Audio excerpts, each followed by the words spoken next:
cosmovisão secular. O secularismo ele foi iniciado na Renascença e foi passo a passo assumindo a condição de cosmovisão moderna. Seguiremos na avaliação dos nossos dias abordando um conteúdo histórico sobre o desenvolvimento do pensamento moderno e qual a sua relação com o cristianismo bíblico. Então, é muito amplo. Nós pensamos em termos do pensamento moderno e o desenvolvimento dele é muita coisa, meus irmãos, muita coisa mesmo. Então a lição é muito ampla. A gente vai tentar ser o máximo que a gente puder ser resumido. E aí eu vou pedir para a gente trabalhar assim hoje. Você tem alguma dúvida, alguma contribuição, guarda ela com você mesmo. E aí no final a gente trabalha. Que a gente vai precisar fazer assim, um desenvolvimento corrido para poder tratar de tudo que a gente tem para tratar. Se você pensar em termos de pensamento moderno, é tão complexo, mas tão complexo. O Dr. Peter Jones tem alguns livros pela editora Cultura Cristã. Um deles é O Deus do Sexo, Paganismo. Esses livros, ele declara algumas situações que vêm se desenvolvendo da década de 50 para cá e que hoje estão bem presentes. O Brasil geralmente tem um lapso de tempo para chegar as coisas dos Estados Unidos para cá. Antigamente era maior, 10 a 15 anos. Então o filme passava lá 10 anos, depois passava aqui. Hoje não, está sendo mais rápido por causa da globalização, mas a gente repete tudo. No livro Deus do Sexo, o Dr. Peter Jones declara, tem um movimento mundial que faz com que a defesa do homossexualismo que surgiu entre a década de 50 e 60 não é só questão de direitos, não é isso não, eles não estão defendendo só direitos, isso tem um programa bem mais amplo. E o Dr. Peter Jones nesse livro declara que o programa deles inclui, por exemplo, a defesa de... Hoje nós temos na nossa sociedade a pedofilia como algo aceitável. Então nós já temos 2 professores da USP, a maior universidade brasileira, um professor na área de direito e um professor na área de ética, defendendo abertamente em palestras que a pedofilia é aceitável.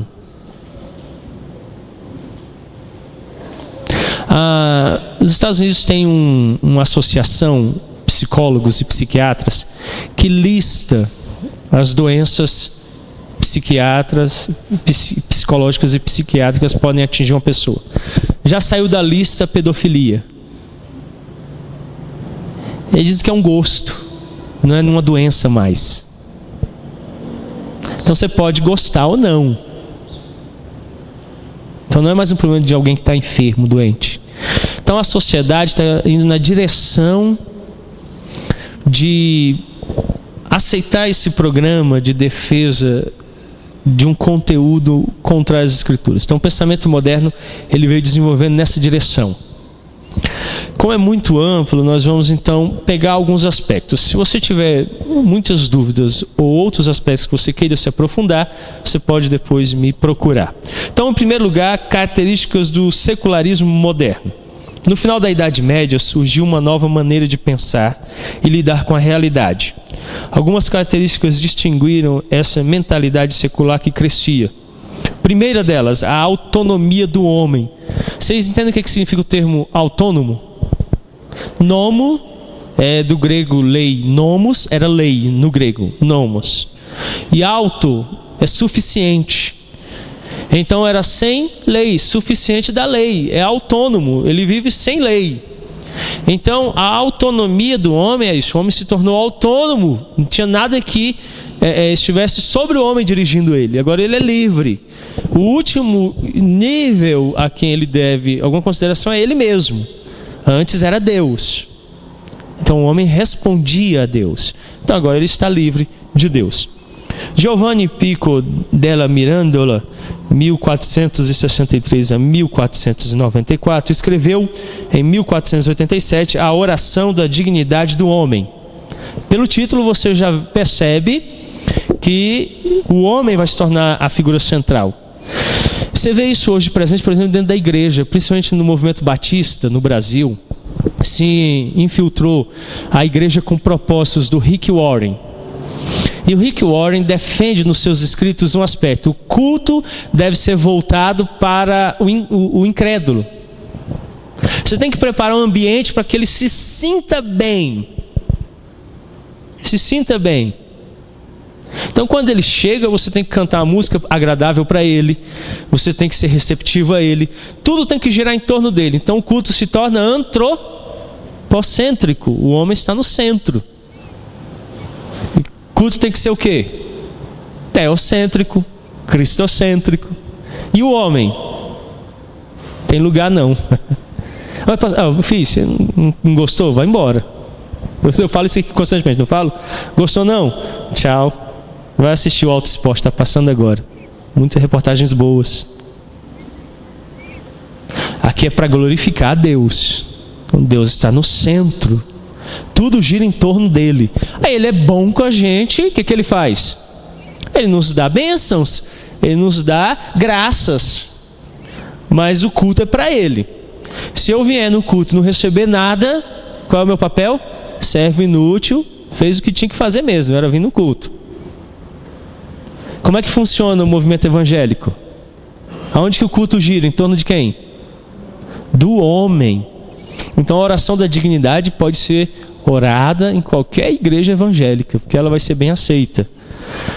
Bom, nele descrevia um diálogo de Deus com Adão e afirmava que Adão fora criado diferente de todas as criaturas naturais, plantas, animais, ventos, etc. O homem, segundo Pico, foi criado totalmente livre e diferente da natureza, que estava presa a leis próprias. Pico implantara a base da filosofia renascentista posterior, a autonomia do homem. Diferente das outras partes da criação, o homem está livre. Então ele não precisa se subjugar. Ele está livre. Não é o pensamento moderno? Sabe como é difícil ser pastor nesses dias? Eu estou falando para você, inclusive vocês aqui. As pessoas não querem se submeter ao pastorado. Tem que ficar atrás, procurando, instigando. Seria agradável se vocês viessem. Ser pastor no ambiente urbano é muito difícil. Lá onde eu estava, no interior, dava 5 horas da tarde, a gente sentava no meio-fio para conversar. Todo mundo. Então eu encontrava a pessoa na casa, no dia a dia, eu visitava as fazendas, eu gastava tempo com eles comendo. Aqui não dá. Eu vejo Fernando a cada 15 dias, que ele está de escala. O Agel trabalha a semana todos os dias. E um dia você fala assim: pastor, eu vou poder vir uma vez por semana à noite porque eu estou ocupado. Ele está ocupado. Como é que eu vou agora chegar e falar assim: eu tenho que ver você 3 vezes por semana? Como? Não tem condição, ele trabalha, ele tem afazeres. Então eu não posso tirar o Tiago, 2 empregos, né, Tiago? Como é que eu vou retirar ele dos 2 empregos para conversar? É difícil. Então em média se gasta entre 1h30 a 3 horas numa visita simples ou um aconselhamento. Pensa fazer então 150 visitas num domingo, que é quando todo mundo pode, entre 12:00 e 5 horas da tarde. Porque no sábado ele fala assim: eu não pude a semana toda, eu tenho que fazer minhas coisas, pastor. Então não dá. Então seria importante se procurasse, ligasse, viesse. Poxa, eu vou até o pastor, você não precisa sair. Porque o pessoal que mora longe, ninguém mora pertinho. O pessoal mora distante. Mas essa autonomia faz com que eu não preciso do pastor. Eu não quero falar com ele, não quero importuná-lo. E aí ele acha que pode resolver, que dá conta. É aquela velha história, né? Eu vou dando um jeitinho até quando eu não puder mais. O problema é que quando você começou a dar o jeitinho, já não podia. Porque se pudesse, não tinha dado o jeitinho. Você concorda comigo? Então essa autonomia, ela nos atinge. E ela vai atingir em todas as áreas. Então algumas pessoas acham que pela ciência, pelo conhecimento, elas estarão livres da submissão. Elas não querem se colocar sob o cuidado, a direção, a dependência. Reconhecer que há algo superior. E eles então não querem se humilhar. A autonomia do homem era a base de todo o trabalho de investigação. Eu tenho um princípio comigo no estudo.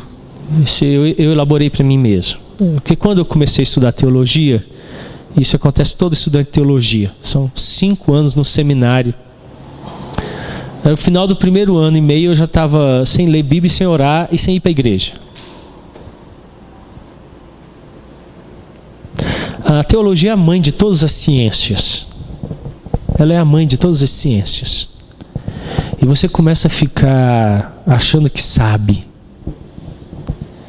Então no primeiro ano o seminarista faz inglês avançado, espanhol avançado, latim, grego, hebraico. E se aprofunda na língua portuguesa. Ele fala 3 línguas mortas e 2 línguas que são as mais faladas hoje. Então ele começa a achar que conhece. E ele então é introduzido na filosofia, epistemologia e metafísica. Isso no primeiro ano. Ele começa a achar que era ele falando com Moisés no monte lá de dentro da nuvem. Escreve aí, Moisés. Só que não era ele. Quem é que estava lá? Era Deus.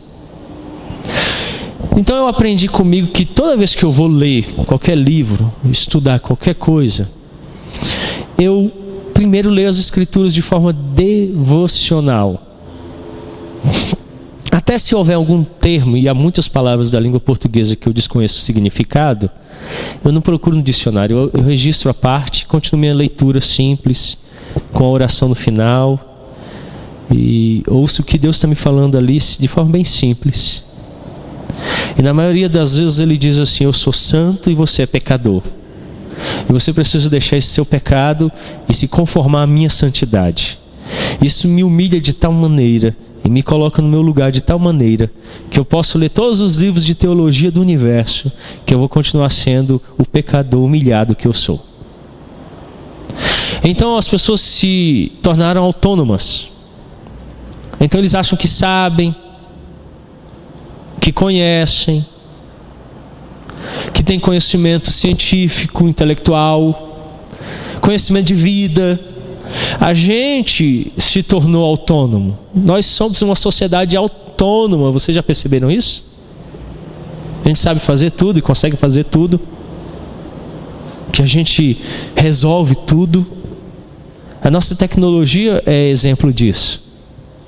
A gente acha que cada dia está melhorando. O problema é que a cada dia está ficando mais difícil. Vocês já perceberam?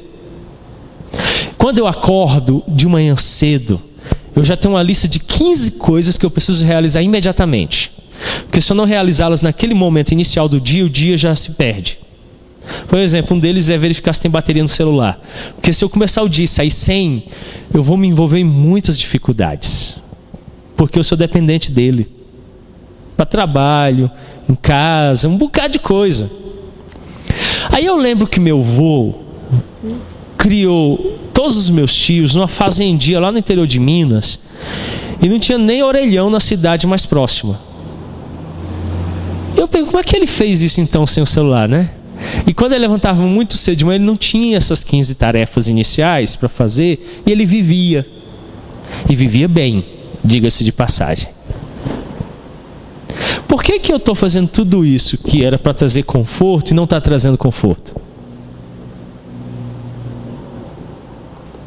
Então, às vezes acontece muito ligar, aí eu estou atendendo a pessoa, tem como atender? E aí chama. Quando dá, eu peço licença e atendo. Aí quando você atende, eu pensei que você não ia atender mais. Aí geralmente eu olho o tempo que passou entre a ligação e a outra, aí é 1 minuto e 30, 5 minutos. 1 minuto e 30, 5 minutos, pessoa que nunca mais ia atender, rapaz, que coisa, né? Antigamente mandava a notícia, demorava meses e meses para obter resposta. Eu lembro na infância quantas cartas eu escrevi para um amigo que eu deixei em Manaus. E escrevia, a carta ia, ele lia, se dispunha a responder, depois mandava de volta, aí chegava em casa. Se hoje o correio é ruim, imagine naquela época. Naquela época era Transbrasil, faliu. Hoje tantas empresas, aí chegava. Aí você lia, às vezes você lia a notícia, já estava mais velha do que você. Mas aí hoje, segundos, né? E o homem se tornou autônomo.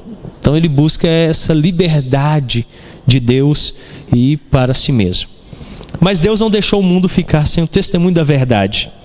Nesse mesmo período surgiu a Reforma Protestante, que trazia uma resposta cristã e daria um testemunho vivo da centralidade do universo em Cristo. Alguém abra, por favor, 1 Coríntios 10, 13.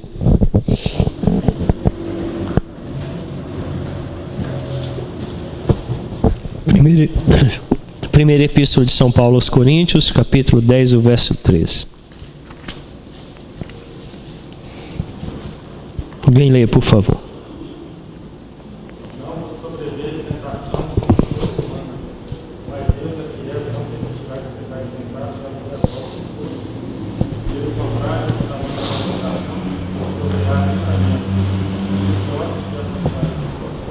Então, quando surge esse movimento de autonomia humana, Deus levanta também a Reforma Protestante.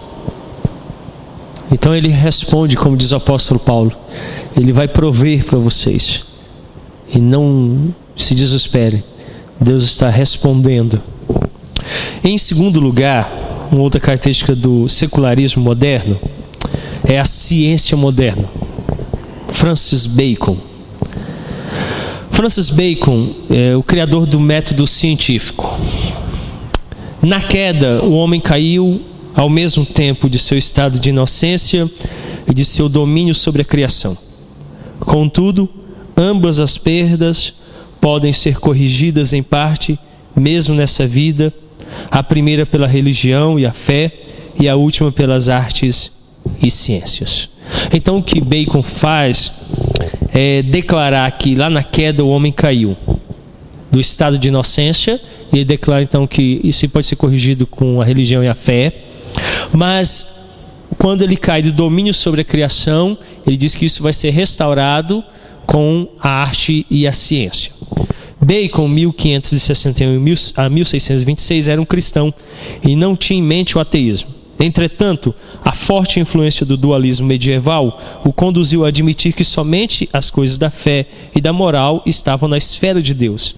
E ele considerava ser dever do homem recobrar o domínio sobre a criação por meio da ciência.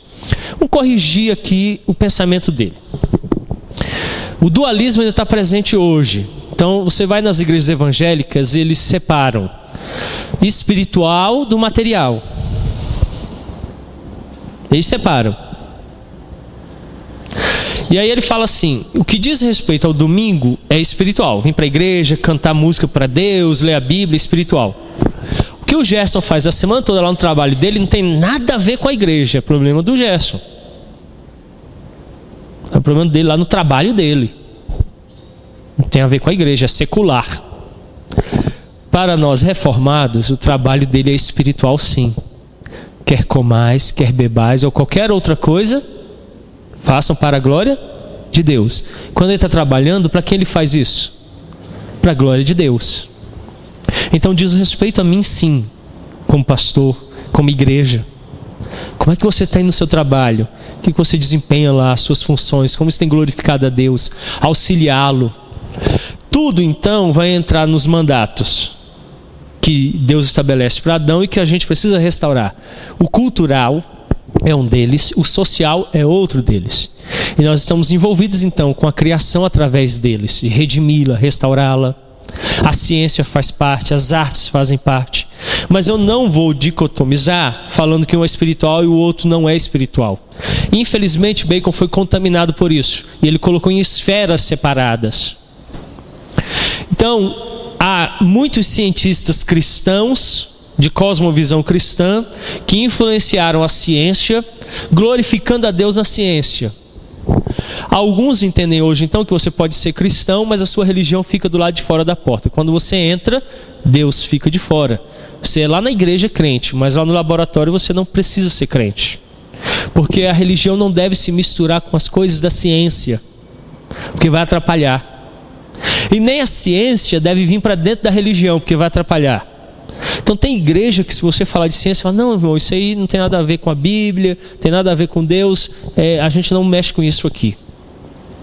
Mas nós somos chamados para unir tudo isso em uma perspectiva da cosmovisão cristã e não separar. Então, o estudo da natureza sem a mediação de Deus progrediu para o cientificismo, que é o emprego das ciências como único recurso para um verdadeiro conhecimento e domínio da natureza. Diferente do apresentado no livro de Jó, o homem moderno procuraria respostas fora de Deus, mostra Jó 31, a 39 e 30. Em um modelo de vida centrado apenas no homem, refletindo a rebeldia do coração humano, Jeremias 2:13, 5:23 e 18:12. Então o que acontece é que no cientificismo, Deus é retirado de cena e o homem é o único paradigma. O que vai acontecer então? O que acontece quando Deus sai de cena? Vamos lá. Vocês tinham que ver a cara do Isaac hoje de manhã. Pai, eu quero leite. Sacudi a caixa. Ih, acabou o fósforo. Vai a gaveta. Ele abriu. Não tem fósforo. Pai, eu quero leite. Cara, a gente tem que ir, já está na hora. Porque, poxa, arrumar os meninos dá um trabalhão que as esposas não escutem, tá? Estou falando só com os maridos. Poxa, elas trabalham dobrado, vocês não sabem. Mas vamos continuar. Aí eu tô lá, né? Arrumo o menino, veste e tal. Arrumo... E ontem eu falei no churrasco, no aniversário, no chá de fraldas. Todo o período da tarde com os três, dando banho, cuidando, trocando, pregando e cuidando deles. E aí, e agora? Aí eu olhei, tinha uma pilha lá na gaveta. Pega a pilha, cara. Peguei o bombril, coloquei numa extremidade, na outra. Quando encostou, que pegou, eu soprei, acendeu ele. Oh! Bom, se eu fosse ímpio, eu ia tirar vantagem. Dobra o joelho e me adora, senão eu te queimo com fogo da minha mão. E ele, sim, meu Deus. Vai deitar, menino. Não, eu faço fogo. Corria para a cama. Vocês já pensaram? Né? Pai, vamos brincar. Pai, vai estudar. Pai, vamos brincar. Fogo. Saia correndo. Só que eu expliquei para ele que o que aconteceu foi que a energia que tem dentro da pilha colocou em combustão o bombril,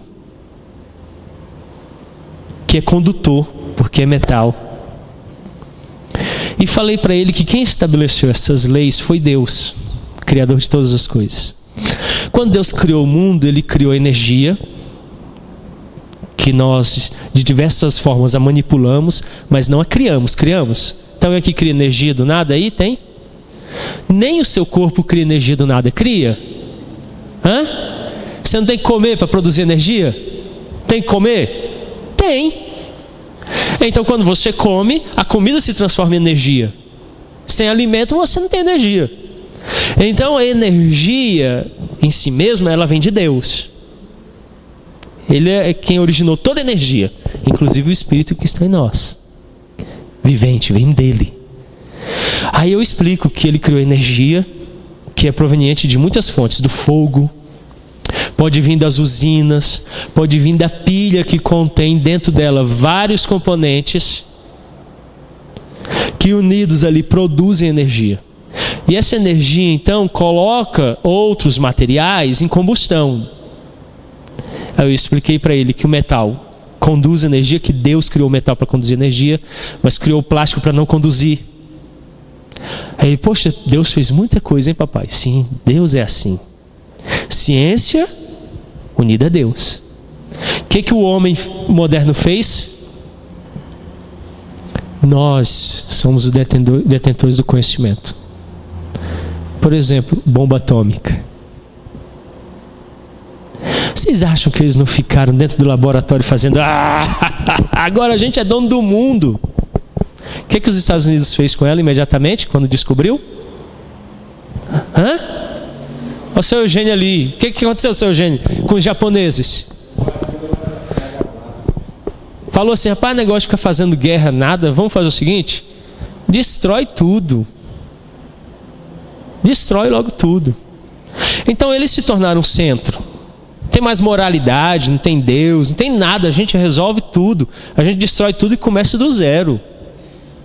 Então o homem fez isso. Então o cientificismo traz para o homem e retira Deus. A ciência protestante trabalha com Deus ao lado. Ele é o único que pode dar sentido à nossa ciência, senão a gente se torna Deus e usa ela para ser Deus. Se você perceber, hoje faz uma pesquisa sobre as pesquisas científicas que estão sendo desenvolvidas. Todas que estão no topo, quase todas elas, dizem respeito à continuidade da vida. Os cientistas tentando prover um meio de dar continuidade à vida do homem, fazer com que o homem continue vivo. Ou descobrir como faz vida. Está lá no topo, lá. São 2 laboratórios alemães, estão no topo. O homem quer fazer o quê? A gente não precisa mais de Deus, a gente faz vida e a gente dá continuidade na vida. Porque hoje quem é que dá vida? Deus. E quem é que dá a morte? Deus. Tanto o início quanto o fim pertence a Ele. O que o homem quer fazer com a ciência? Dizer Deus está morto de fato. Porque Deus ainda continua vivo, dando vida e morte. E eles ainda continuam acuados. Então o cientificismo fez isso. Então, ele traz esse movimento de uma ciência autônoma de Deus. A filosofia moderna também. E aí ela surge com René Descartes. Descartes, 1596, 1650, o pai da filosofia moderna, acrescentou elementos ao pensamento de Francis Bacon, mas diferente dele, que enfatizava a pesquisa empírica por meio de experiências da realidade, preferiu sustentar uma abordagem filosófica do domínio da natureza. O pensamento cartesiano, nome pelo qual é conhecido o pensamento de Descartes, impunha um novo tipo de dualismo que aprofundava o valor da razão. Em lugar de humano natural, o dualismo de Descartes era mente versus matéria. A mente humana passaria a conceber a realidade sem a necessidade de nada além do emprego de ferramentas lógicas. Olha, a filosofia moderna é algo terrível. Terrível. Nós estudamos filosofia no seminário porque a gente precisa combater a filosofia, não porque ela é uma ferramenta de auxílio. Se vocês assistirem alguns filmes de Hollywood, vocês vão ver a filosofia cartesiana presente.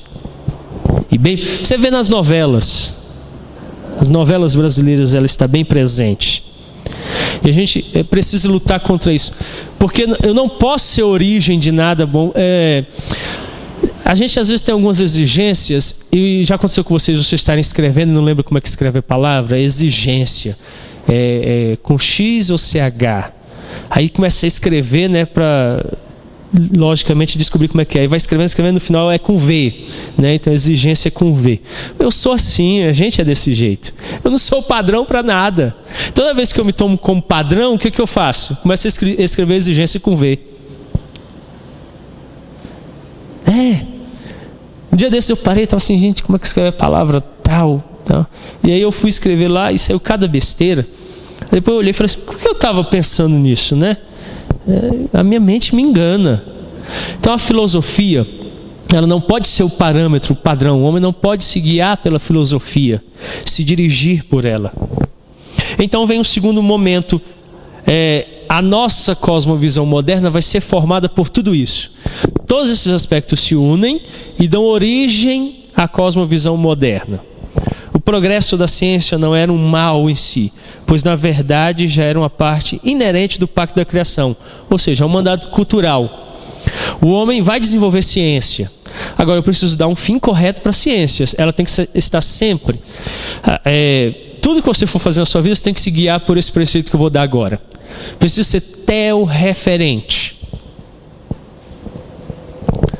Você já viu quando você vai estacionar o carro e faz a manobra errada? Aí entra no estacionamento, aí abaixa o retrovisor, fica assim, cadê a linha amarela? Abre a porta para olhar e a mulher já está a 500 metros falando, é mais para lá, é mais para cá, é mais para lá, é mais para cá. Você não ouve. Aí você entra errado, fala, cadê a linha? Ela está aqui no câmbio. Tanto que você está errado. Você achava que você tinha referência. Nós somos assim. Vai que dá, aí bate. Não dá. Porque nós não temos referência correta. Nem espacial, imagine espiritual. Qual é a nossa referência?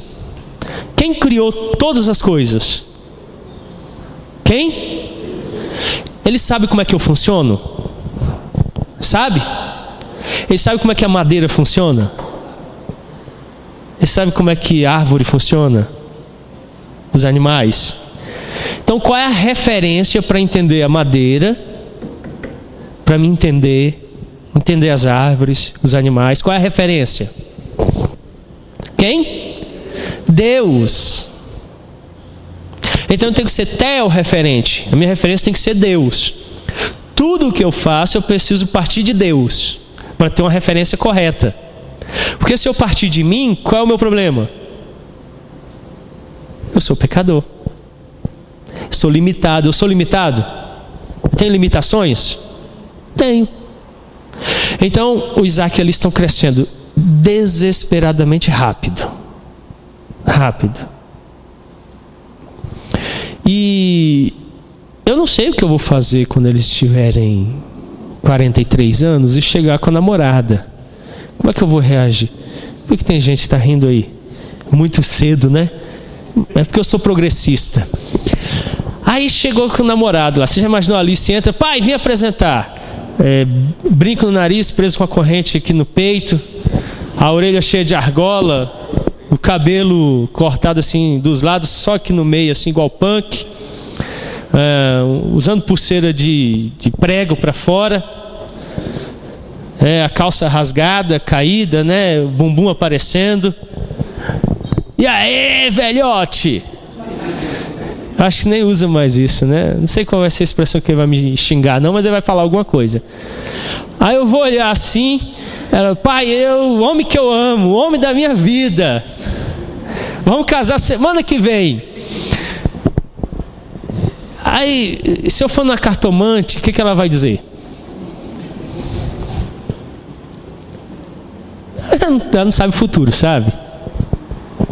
Não? Eu não sei. Eu não sei como é que eu vou reagir. Talvez dê 3 tiros pro alto. De repente eu erro. Eu sou ruim de mira. Eu queria atirar pro alto, eu atirei no cara. Isso acontece. Muito tempo sem atirar. Você quer dar os tiros pro alto para ele correr e acerta ele. Eu não sei. Então, como é que eu vou me conduzir em relação a isso? Eu busco Deus. Porque isso foge a tudo. Eu posso ler todos os livros, criação de filhos. Posso ler? Posso. Lá não tem, olha, eu já folhei do Paul Tripp, ele tem 3. Capítulo, não tem um capítulo, quando chegar o cara desse jeito, o que você faz? Não tem. Eu falei com ele no Face, ele riu até quando eu falei isso. Falei, Paul, você não escreveu o capítulo lá sobre quando o cara chega assim e tal? Ele ria até. Só fala da criança e tal. E agora? Não tem, eu procurei o versículo, não fala, não tem nenhum versículo aqui de cara usando isso. Eu tenho que tomar Deus como referência e me guiar por Ele. O que ele me faz em relação a isso? Como Ele me orienta? O que Ele me diz como pai? O Agel está mais avançado, a Cássia já está às portas aí do casamento. Então eu estou olhando para ele, eu ver o que ele vai fazer, né? Eu fico lá, de vez em quando passo na padaria, olho lá para a rua, daí ver se ela está subindo com alguém. Se ela estiver subindo, eu corro lá e passo na porta. O que o presbítero Agel vai fazer? Aí eu não tenho um parâmetro, eu não sei quando é que ela vai chegar lá com o namorado, né? Não, ela não tem. Tá certo. Aí o pai dela nem olhou para o lado, né? Ele confiou plenamente. Então, não tem aí, eu tenho que tomar Deus como referência. Por exemplo, hoje eu fui falar sobre lei. Eu estudo na área do direito 0. Então, eu tenho que tomar Deus como referência. Eu tenho que partir dele, porque se eu for partir do direito, quantas áreas diferentes de pensamento há no direito? Muitas. Então eu ia ficar louco, cada um ia falar uma coisa, da origem da lei, a validade da lei bíblica, e aí eu ia ficar louco. Eu ia chegar aqui e falar, tem 500 autores diferentes, pensa isso e isso, e eu passar o sermão todo só falando. Esse aqui pensa isso, esse outro pensa isso, esse outro acha isso, um acha que tem que seguir a Bíblia, outro acha que não tem, outro acha que tem reflexo dela na lei, outro acha que não tem. Eu ia ficar aqui falando, e não ia chegar em lugar nenhum. Então eu tenho que conhecer, porque talvez haja alguma coisa boa, mas o parâmetro de referência para pregar para vocês deve ser Deus. Até o referente. Porque qualquer outro parâmetro que chegar, ou a partir dele se torna verdadeiro ou falso. Que vocês têm um padrão único e verdadeiro. Sem dúvida, ele é a verdade verdadeira. Porque hoje há verdades que não são verdadeiras. São falsas. A própria ciência descobre isso de vez em quando, né? Aí chega lá, eita, nós erramos, não era assim, é desse jeito. Então, o padrão verdadeiro é Deus. É a partir dele que eu devo me movimentar. O que antes era uma vertente de pensamento a respeito da realidade, cada vez mais assumiu pessoas. O secularismo passou a ser um modo de pensar de uma geração, uma cosmovisão. Tanto que ele influenciou a igreja. A igreja se tornou tão secular, mas tão secular, que há sermões que estão sendo pregados sem Bíblia.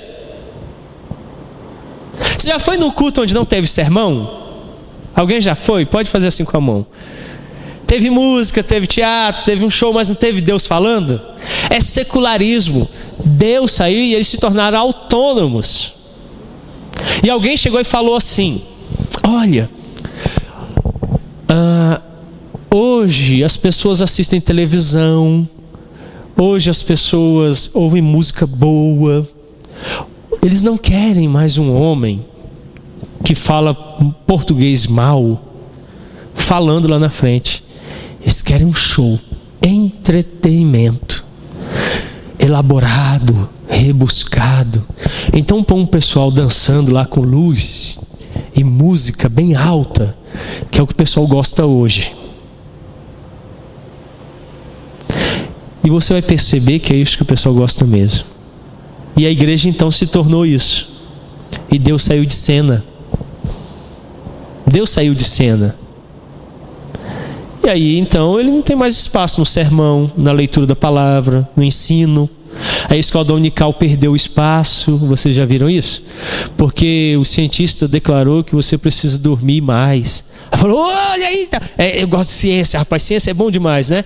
Aí, há um tempo atrás, diz assim: ó, comer gordura mata. Aí esse dia saiu na Super Interessante: a gordura faz bem, aquela do churrasco. Eu não sei. Aí um tempo atrás: beber vinho é bom. Agora beber vinho faz mal. Eu não sei o que eu faço. Beber café é ruim, beber café é bom. Um dia é uma coisa, outro dia é outra. Um dia muda, outro dia é outro. Dormir muito é bom, dormir pouco é bom.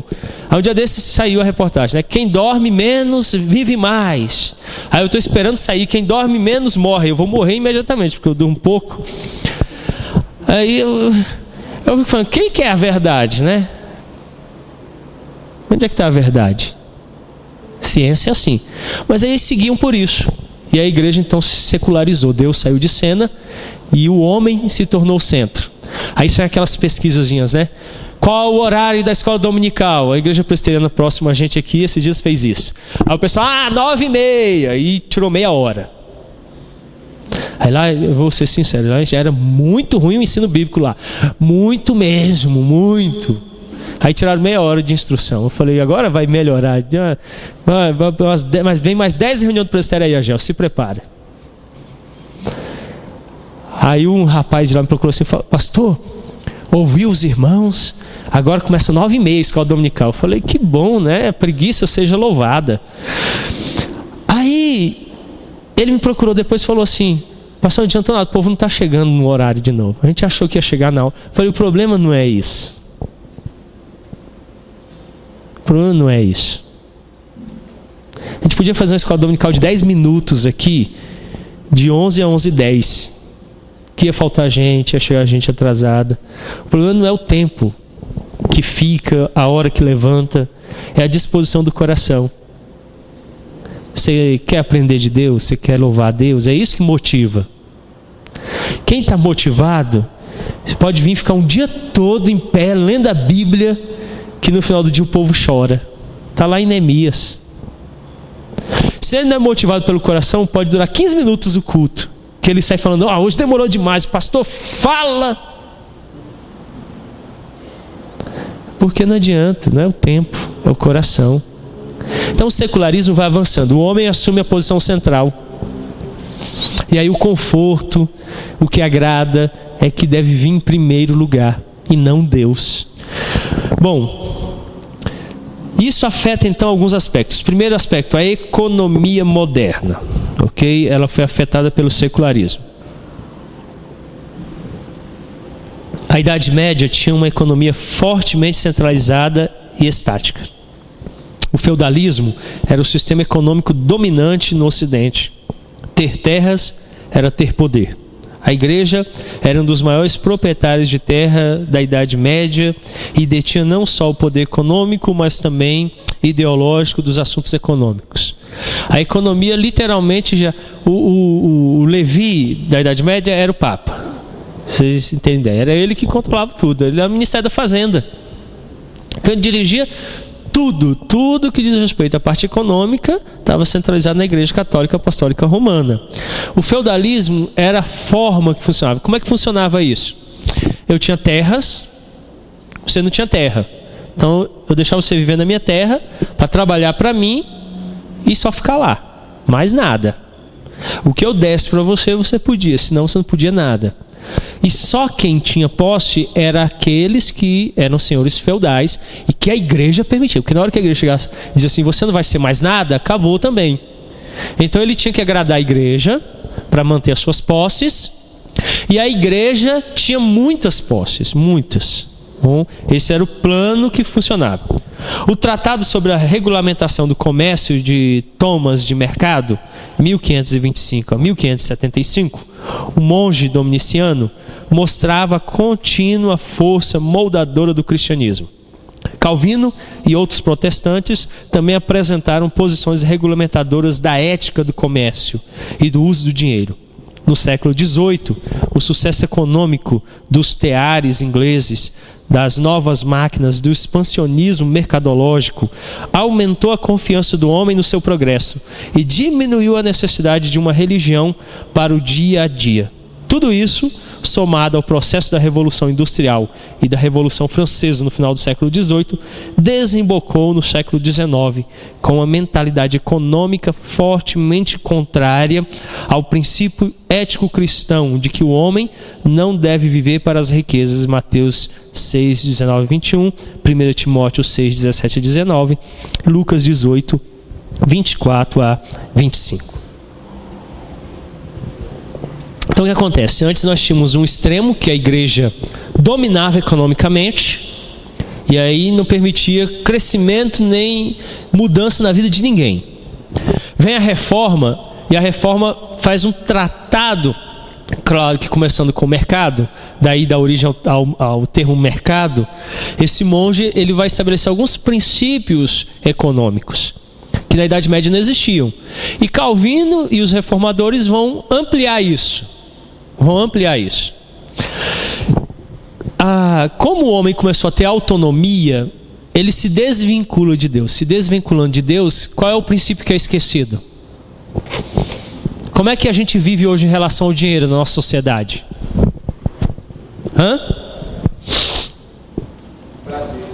O dinheiro é um Deus. Dinheiro é um Deus. Na nossa sociedade, dinheiro é um Deus poderosíssimo. Tanto que ele tem muitos templos.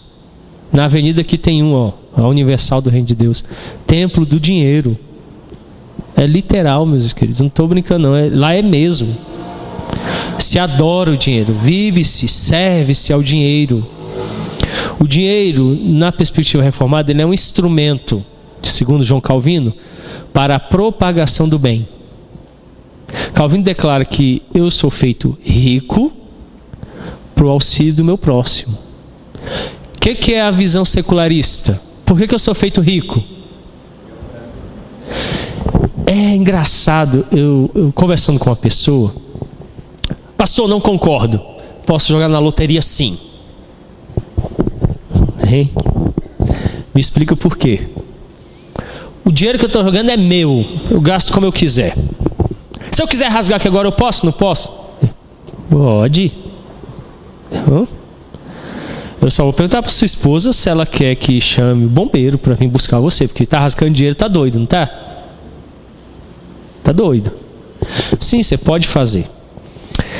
Agora tem um princípio básico. De onde vem o dinheiro?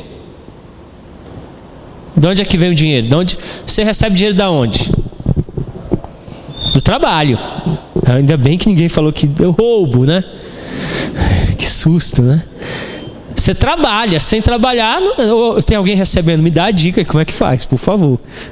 Se você está recebendo, não está trabalhando, me fala que, poxa. Então, trabalha, recebe, não é assim? Da onde é que vem as forças para você trabalhar, a inteligência, a capacidade, os dons? Da onde é que vem? De Deus. Então o dinheiro vem da onde? De Deus. Mesmo porque as Escrituras declaram que o ouro e a prata pertencem a Deus. Em qualquer um dos dois aspectos, vem dele. Então quando eu uso, eu tenho que responder a quem? A Deus. Eu tenho que responder a Ele. Porque Ele me dá tanta capacidade para prover o recurso, quanto o recurso, porque todos os dois vêm dele. Então quando eu uso, eu tenho que fazer para a glória dele. Tenho que glorificá-lo. Eu preciso fazer isso. Será que jogar na loteria glorifica Deus? Aí eu fiz a pergunta matadora. Por que você quer jogar na loteria? Qual é o motivo? Ah, pastor, não quero depender de ninguém. Eu quero ser autônomo. Aí eu falei, muito bem. Como é que você depende das pessoas? Pede favor, ajuda, precisa. Né? A gente nunca se desacostuma do cotidiano enquanto ele não é quebrado. Quer ver um cotidiano? Você acorda todo dia e tem água para beber. Isso é cotidiano. Então você bebe, não está nem aí para a água. Mas quando falta água e que você fica com a boca seca, o que acontece? Me dá água! Né? Fica desesperado por água. Então, quando eu não quero ser dependente, isso é cotidiano, porque a gente depende dos outros, não depende? Você consegue fazer tudo, consegue?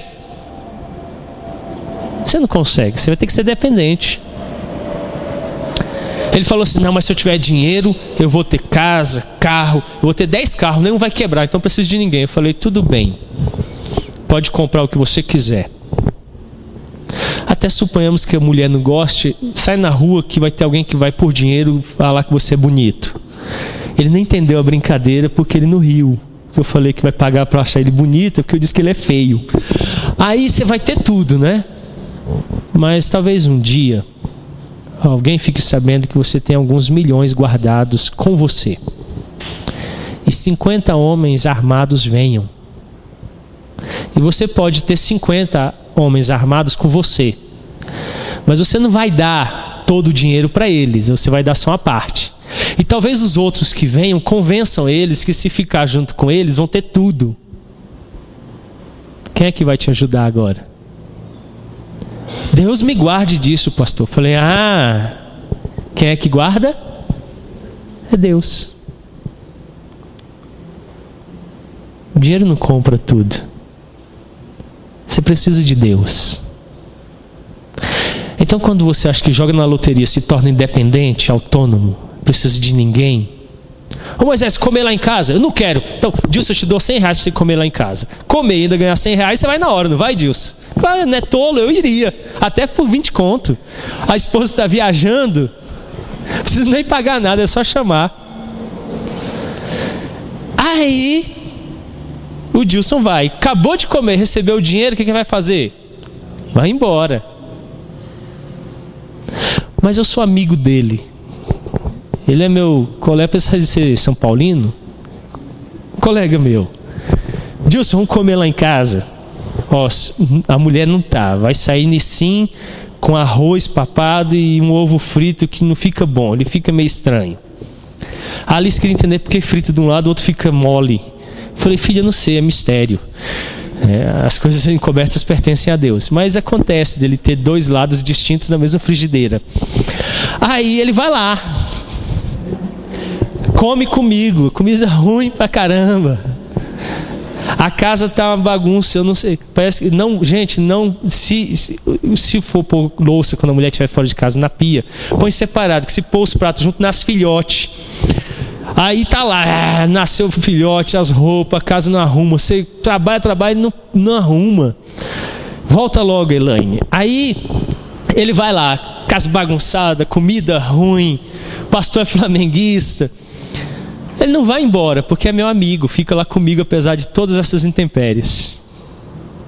Mas quem está sendo pago é igual o funcionário público, está lá porque ganha. Chega quinta-feira e está sonhando com sábado, detestando a segunda, ele não quer ir para o trabalho. Quem trabalha por prazer, trabalha até no feriado, ele gosta.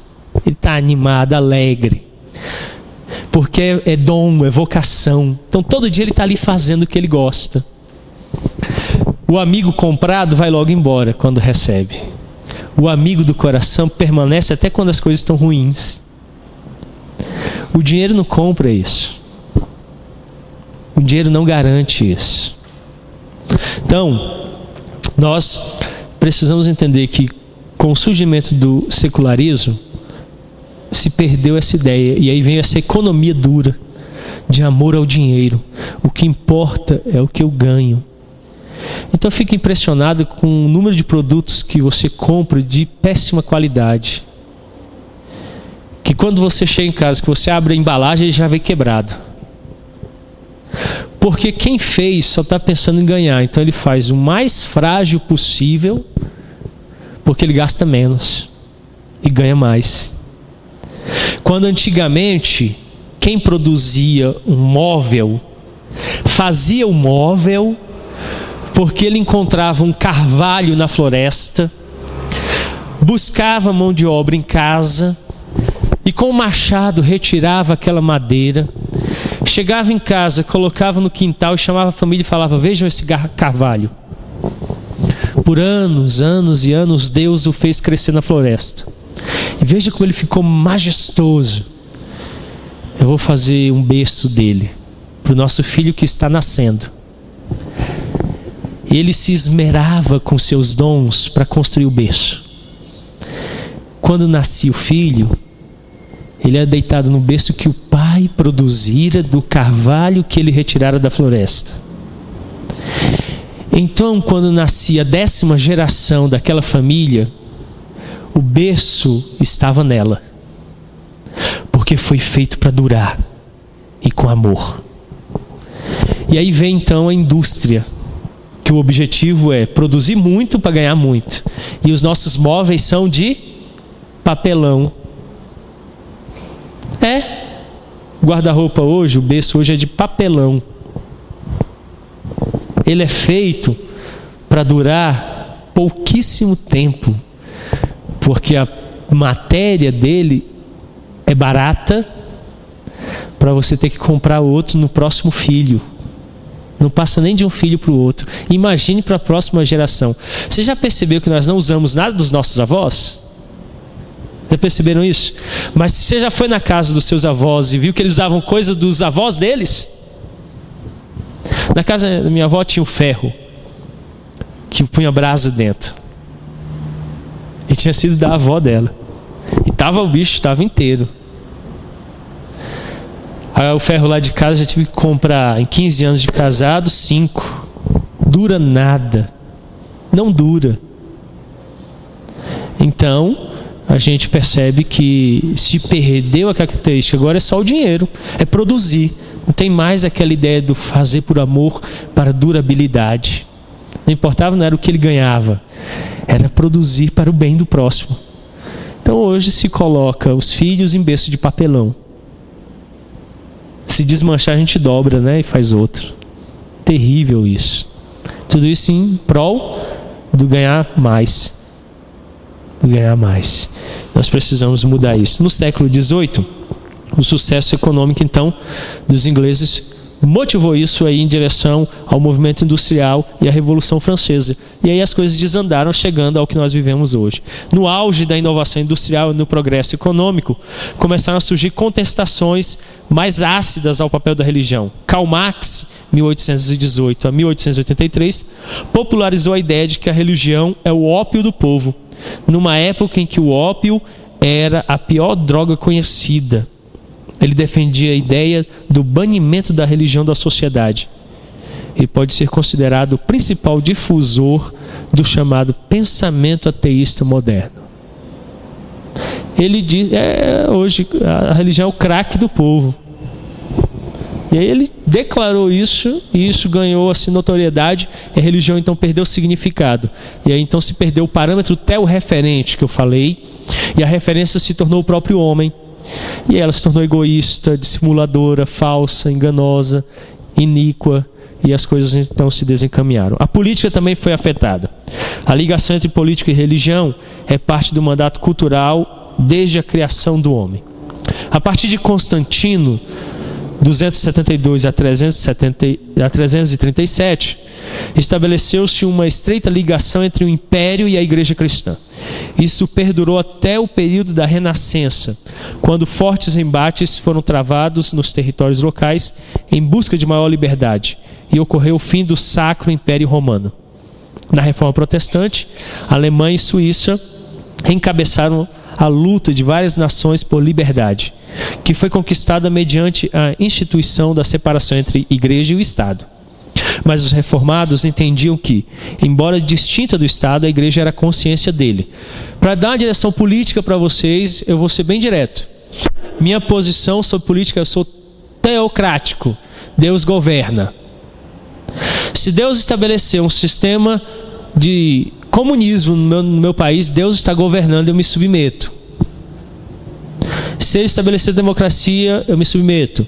Parlamentarismo, eu me submeto. E vivo sob o cuidado dele. Jesus viveu no Império Romano. O Império Romano é um governo com Dilma e Lula ao mesmo tempo por muitos anos. Não era só um, era dois. Era ruim, o negócio era ruim mesmo. Era difícil. Você acha que você paga imposto hoje? Ele pagava muito mais. Muito mais. Então, ele submeteu. Não pegou em espada.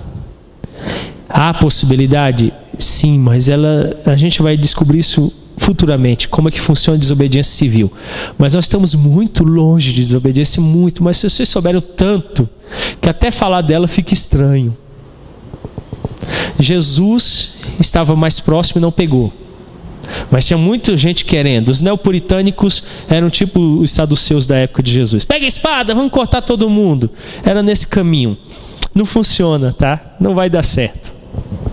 Não vai dar certo. Então, nós temos que ter consciência. E os caras não querem pregar. Quer sair dando voadora na Dilma, não resolve. Né? Então, o cara com a Bíblia lá, quando ela passar... Pá! Aí, em nome de Jesus, derrotei o mal. Não vai mudar nosso sistema político desse jeito. Tá? Não adianta. Xingar ela, jogar pedra. Prega. Prega. Se fácil ouvir, faz igual Paulo. Sou cidadão romano, quero ir lá falar com o imperador. E enquanto ele foi pregando para toda a guarda pretoriana. Vocês sabem que frequentam um dos seguranças pessoais dela, de vez em quando vem à igreja. Ele esteve aqui já esse ano, me trouxe um presente. Ano passado ele veio e trouxe de novo. Ele sempre me dá uma agenda todo ano. Segurança pessoal da Dilma, anda com ela. Eu tenho orado por ele, tenho evangelizado. E quando ele vem aqui, esse ano ele veio 2 vezes. Quando ele ouve o evangelho, eu oro para que, como os da guarda pretoriana, ele se faça ouvir lá. Eu quero ser consciência do Estado. A nossa consciência nunca nos pendura pela perna e sacode, né? Ela incomoda lá dentro, ela fala ao nosso coração. Então eu tenho feito esse processo. Então os reformadores dissociaram, mas continuaram ligados sendo a consciência. O laicismo de laico, isso é, não religioso, assumiu o controle das políticas de Estado. Então, sem religião. A influência das ideias libertárias francesas e as críticas do ateísmo de Marx, Hegel e outros culminaram no surgimento de estados ateus, sob a efígie do regimento socialista. Nesse caso, o laicismo deu lugar ao ateísmo político. Protestantes, em geral, defendem a separação clara entre governo e igreja. A perspectiva teocêntrica da realidade apresenta uma separação de funções, mas não de propósitos, Estado e igreja devem servir ao mesmo propósito, glorificar a Deus. O Estado fará isso por meio de boa governança, 1 Timóteo 2, de 1 a 3. Esse é o ideal de governo ensinado nas Escrituras, Deuteronômio 17, 14 a 20. Então eu devo chamar o Estado a ser bom governo. Se ele for mau governo, ele responderá por isso diante de Deus, e eu devo me ajoelhar diante de Deus dizendo: por que me colocastes em opróbrio? É o que eu tenho que fazer. Agora, agir fora disso, eu estou indo contra o princípio dos reformadores e bíblico. A igreja deixou de ser consciência e passou a ser um braço físico. Então ela perdeu o significado dela. Não é por força, pela espada, mas é pelo Espírito. Nós precisamos entender isso. Nós temos que entender isso. Bom, então essa é a característica de governo desse movimento. Mas vem uma outra característica: a biologia moderna. A biologia é uma ciência muito próxima do conceito bíblico de guardar o jardim. As Escrituras falam de Salomão como um sábio biólogo. Vamos ler este texto, 1 Reis, o capítulo 4, versos 32 a 34. 1 Reis, capítulo 4, verso 32 a 34. Quem encontrar pode ler. 1 Reis 4, 32 a 34. Composto 3.000 provérbios, que foram os seus cânticos 1.005. Escorreu sobre todas as plantas, desde o cedro, que está no Líbano, até ao sopro que brota do muro. Também falou dos animais e das aves, dos répteis e dos peixes. E todos os povos vinha gente a ouvir a sabedoria de Salomão. E também enviavam de todos os reis da terra que tinham ouvido da sua sabedoria. Então, em especial o verso 33, declara aí que Salomão ele era um biólogo. Fazia um serviço de biologia, catalogando, explicando e falando sobre plantas e animais. Então, a ideia que Deus fez Adão de guardar, cultivar, cuidar, por exemplo, Adão nomeou os animais. É um trabalho de um biólogo. Então, isso está muito unido com as nossas características pessoais. No Renascimento, a ideia de dualismo medieval e a teologia do mandato cultural dos protestantes davam apoio ao progresso da ciência biológica e ao estudo das estruturas do meio vivo. Charles Darwin, 1809 a 1882, ao publicar A Origem das Espécies, deu impulso à teoria da evolução das espécies e fomentou o aumento gradativo da desconfiança em relação à religião e de seus conceitos sobre a criação. O evolucionismo biológico impulsionou outros tipos de evolucionismo, como o do filósofo Auguste Comte, 1798 a 1857, idealizador do positivismo francês. O que vemos nessa progressão do secularismo é que esteve cada vez mais presente a desconfiança e o antagonismo do homem moderno com o teocentrismo bíblico. O que o evolucionismo faz? Ele literalmente desqualifica as Escrituras. Porque é impossível se crer que Deus tenha criado todas as coisas. Então o rapaz veio discutir comigo sobre evolução. Ele falou assim: você acredita que Deus fez tudo? Eu falei: sim. Conforme o relato de Gênesis. Não acredito em Gênesis. Mas eu acredito. Não, mas então você pode guardar para você. Eu não confio no texto. Tá bom. Mas em que você crê? O Big Bang. Eu falei: não, então pode parar. Não, eu também não acredito não. Porque, onde está registrado isso aí? Aonde que repetiram isso? Em algum laboratório? Nunca mais eu vi nada explodindo por aí e aparecendo no universo. Então, você está sem significado também. Você concorda comigo? Ele, não, mas é porque é ciência. Eu falei, não, é teoria. É uma teoria que não pode ser comprovada, não pode ser repetida. E que aquilo que dá base a ela é muito tênue. Agora, do meu ponto de vista, eu tenho um aparato. Eu vou ler só um versículo para você entender isso. Posso? Ele pode. Abra em Hebreus o capítulo 11.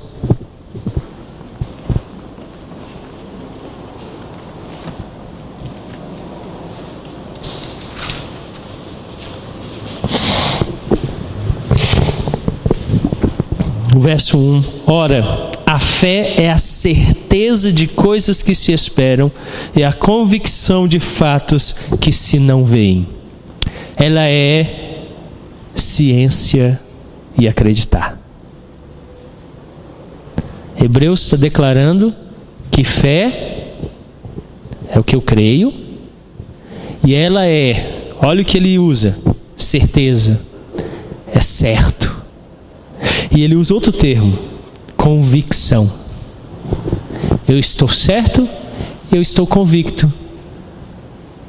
Creio que Deus criou todas as coisas do nada.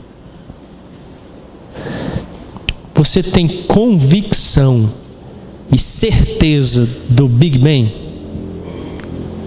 A gente conversa outro dia, eu tenho que ir, tchau. Poucos dias depois ligou desesperada. Olha, eu não tenho certeza, nem convicção. Vocês já olharam essas duas palavras no dicionário? Já olharam? Certeza significa aquilo que é certo, que se tem por real. Por exemplo, quer ver uma certeza? O chão é sólido. Isso é uma certeza, né? Não é certo? Bote seu pé aí no chão, pode bater. Ele é sólido, então isso é uma certeza. Você quer ver uma convicção? Quer ver uma convicção? O sol nasce todo dia? O sol nasce todo dia? Olha lá para fora. Está convicto agora? Convicção são fatos que se realizam e não tem como parar. Não para. Todo dia tem ar para respirar? Não preciso nem responder se está respirando. Então é algo que eu não preciso lutar com você. Você é convicto por si mesmo. Tem ar, tem ar. Vai discutir comigo se tem ar ou não? Você pode até prender a respiração por um tempo e morrer para me provar que não. Mas você morreu, então não tem mais nada que provar. É assim, então ele diz certeza e convicção. Ele não tem essas duas sobre o Big Bang. Mas eu tenho, por fé em Deus, certeza e convicção da criação de todas as coisas. Vocês conseguem perceber a distinção? Como é que funciona? E a ciência corrobora isso porque a ciência que eu pratico tem paradigma em Deus. A ciência que ele pratica tem paradigma no homem. E aí ela é falha.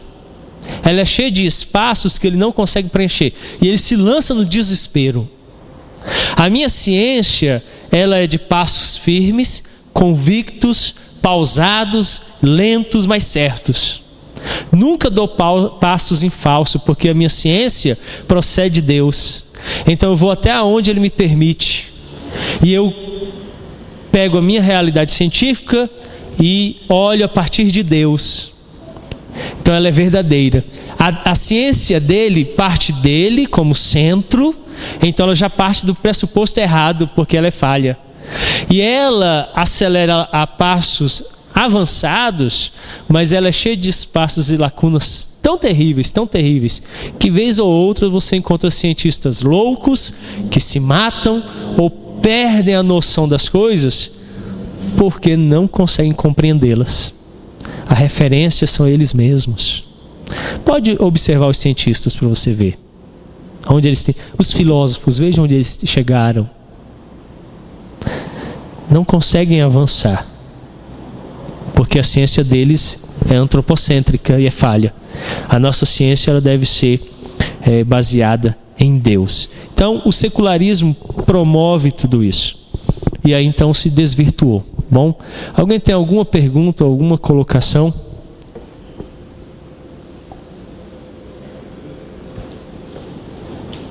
Muito bem, vamos então orar. Vamos colocar diante de Deus. Eu queria que vocês também estivessem lembrando. Nossa irmã Rita, por isso que o Toniel está tão triste lá no fundo. Ela está viajando junto com a irmã Elaine e a nossa irmã Fátima. Elas estão no congresso de educação cristã. A Igreja Presbiteriana está promovendo lá em Caldas Novas. Elas devem retornar o dia de hoje. Então estejamos orando que Deus traga nossas irmãs debaixo do seu cuidado, da sua proteção, para estar novamente entre nós. Oremos. Senhor, obrigado por esta manhã. Percebermos que a lei é boa porque nos conduz a Ti. Ela é justa porque nos coloca em nosso lugar. Ela é santa porque nos separa de Ti. Obrigado porque a resposta para o cumprimento da lei é Cristo. Senhor, também somos gratos por reconhecermos que o padrão de referência é o Senhor. Livra-nos do secularismo. Guarda-nos, ó Deus, de nos humilharmos diante do pensamento humano, antropocêntrico, que em si mesmo já é derrotado. Mas que nossa referência para todo pensamento econômico, político, social, científico, educacional, em qualquer área, provenha de Ti como referência única e verdadeira. A nossa ciência, a nossa prática científica seja baseada em Ti, a nossa filosofia, a nossa prática de conhecimento, de busca pelo conhecimento e do saber, esteja baseada no Senhor. Nos dirige no dia de hoje em nossos exercícios espirituais. Abençoa-nos logo mais à noite, quando estaremos à Tua presença. É o que nós rogamos em nome santo de Cristo Jesus. Amém.